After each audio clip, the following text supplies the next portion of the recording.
Let's bring you in some breaking news where an Iranian missile has just made impact in Israel's city of Haifa.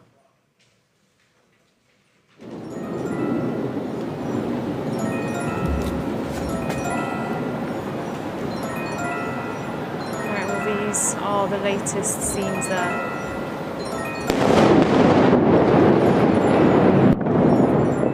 Those are the latest scenes that you've just seen coming out of Israel. Iran's armed forces have warned Israelis to leave the vicinity of, quote, vital areas. That's according to state television.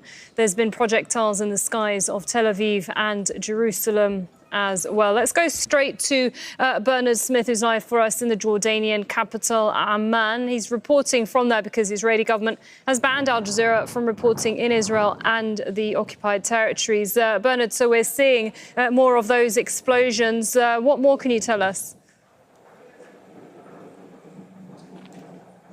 Well, it was to be expected. We've had the air raid siren also here over the Jordanian capital, Amman, where I am, although I haven't seen anything in the skies yet, although there were a couple of searchlights pointing up at the skies earlier on. Haifa was already targeted overnight, Saturday into Sunday. It's a very strategically important Israeli port, oil, it's a refinery. The Israelis said earlier on today, before this apparent strike, that refining was still going on there. Also, there were sirens over northern Israel this afternoon. Then the Israeli military said that its missile defense system had stopped those landing and nothing was hit. Most of the damage, when Iran is sending most of its missiles, appears to happen overnight, and certainly most of the damage was last night so far, Saturday night into Sunday.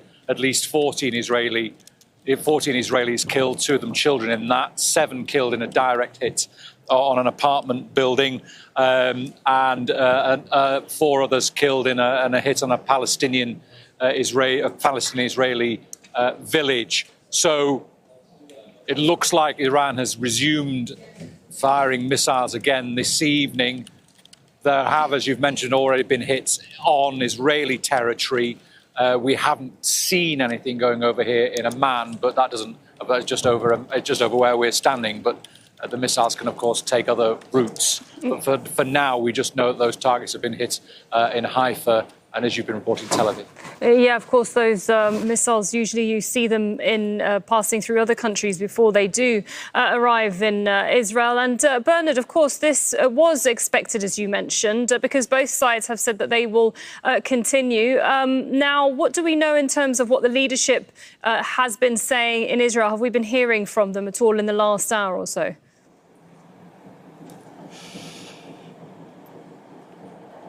Well, we haven't heard from them in Israel just very recently. We know that Benjamin Netanyahu, the Israeli Prime Minister, he's given an interview to the American cable network Fox News. And in that interview, he's said that regime change in Iran could be the result of Israel's attack.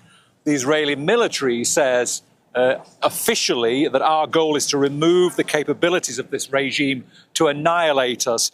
The goal is not regime change. I guess the difference there is, while the military says the goal is not regime change, Netanyahu saying it could happen as a result of what we're doing. Netanyahu was also asked to comment on a Reuters report that Donald Trump had vetoed Netanyahu's plans to kill Iran's supreme leader in those first wave of attacks. Netanyahu said, "I'm not going to go there at the moment." We know that Israel had clearly compromised at some level Iran's intelligence services because they were able to identify and knew where significant figures in the military and the scientific community lived. Also, an interesting intelligence line out of Israel as well. They've arrested 2 Jewish Israelis on suspicion of working for Iranian intelligence services. We don't often hear about that. We hear, as we've heard, about how Iranian intelligence has been breached in Iran by Israel's security services, but not often the other way around. The Israelis actually say there are one of 22 cases involving thwarted attempts by Iran to infiltrate Israel. Bernard, Israel has been receiving these rockets, not just since this escalation with Iran, because this all started after the October 7th attack. So this isn't something that the Israelis aren't used to, but we haven't seen it to this scale before, have we?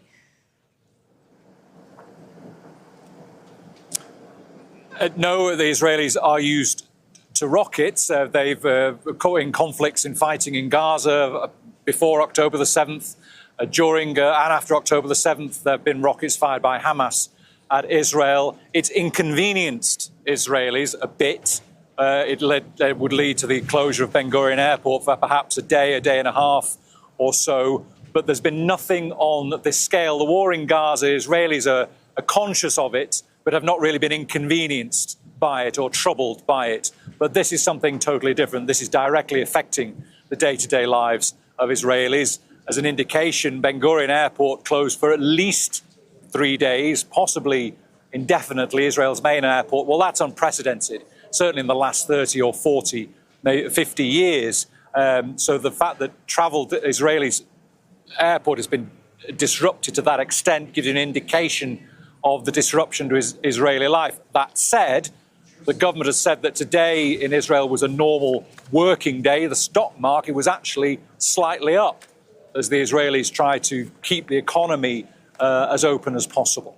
Yeah, and just to remind our viewers as to what they're seeing exactly on the screen, there's those two live pictures there from Haifa, and we've also been seeing Tel Aviv for both of those pictures that we're seeing. Smoke that's rising from the skyline of Haifa, that's after Iranian missiles. One of them is apparently supposed to have made impact in the Israeli city of Haifa. Let's speak to Ori Goldberg. He's an Israeli political commentator joining us live now from Tel Aviv. Ori, you're where these missiles have been flying across to Tel Aviv. What's the situation where you are? Where I am now, we are sheltering. I stepped out of the shelter to speak with you. But apparently no missiles have been directed our way. The reports of impact are in Haifa and in the southern part of Israel. The middle stretch, the coastal plain around Tel Aviv, has apparently not suffered any kind of real damage at the moment. And Ori, we are expecting more of these missiles. Iran has promised that they're sending more of these. How is it amongst the Israelis? Is there a sense of panic? Obviously, they've been told to take shelter, but at the same time, the Israeli Prime Minister is saying that this will continue for a long time, this situation with Iran. Well, I guess I could describe the mental state of the Israeli collective as somewhat schizophrenic. On the one hand, you've got massive support for the government for this war in Iran. Most Israelis believe it's high time Israel did something about the quote-unquote Iranian threat. And even the tens of thousands who protested regularly against Netanyahu support him in his effort. On the other hand, there is a general awareness of the fact that the stated goals of this war with Iran are not the sort of goals Netanyahu can actually realize or fulfill. In that sense, Israelis are reminded of Netanyahu's war in Gaza, where he failed abysmally to achieve any of the goals Israel under him set itself. But Israelis are not expressing their mistrust publicly. They're not coming out against the government or the war. They are shifting into personal survival mode. You do what you have to do, you buy food, you buy medicine, you stock up on all the essentials, and you take care of yourself because you can't really expect the state to care for you. So if our government says it was a normal working day, that is very far from the Israeli reality that I'm seeing. Ms. Ori, I mean, when it comes to the situation at the moment for Israelis, there had been a lot of protests against Prime Minister Benjamin Netanyahu, especially calling for the end of the war in Gaza and to bring back the captives as soon as possible. Do you think that the support for Prime Minister Benjamin Netanyahu and his government on this one in particular will actually go up? Yes, it's already gone up massively. There's nothing that rallies Israelis around the flag like a good war, and Netanyahu came out all guns blazing with the first night of the strike. Israel appears to be having its way with senior Iranian leaders and with Iranian industries. The thing is, Israel doesn't seem to know what it actually wants to do in Iran. Again, just like in Gaza, it doesn't have a clear goal. It doesn't have an end game. It doesn't have any sort of strategy. And Israelis, I think, are beginning to realize that. Even so, the general sense, the collective vibe is one of support and even pride and, being very, very certain that Israel holds the upper moral hand in this case. Mr. Ori, obviously you've been seeing what's been going on in the last few days. Now that a few days have gone by where we're seeing a bit more of Israel's strategy, what do you think it is here? Because initially when it started off, it was saying it was going for nuclear sites and to dismantle Iranian's nuclear infrastructure. And now it's going after the energy sector and so on and so forth. And also Prime Minister Benjamin Netanyahu very clearly quite happy if there's a regime change there. Yeah, precisely. The thing is, Israel doesn't really have a strategy. Israel is trying to grab whatever it can. It's using the dominance that it has managed to create for now in the skies above Iran to bomb as many diverse targets as possible. But there is no guiding thread here. There's no sense that Israel knows what it's doing. And most importantly, there's no sense that Israel knows or has any plan to stop. Without knowing when you're going to stop, a war can last indefinitely. If you insist on defining an Israeli strategy, that strategy may be that in Iran, just like in Syria and Lebanon, Gaza, the West Bank, Israel wants to be able to fire at anyone they want, kill anyone we want, for as long as we want, without paying any sort of price or bearing any sort of responsibility or suffering any kind of consequence. If there's an Israeli strategy, that's the Israeli strategy. Okay. Thanks very much, Ori Goldberg in Tel Aviv there, bringing us the latest on what's happening where he is as well.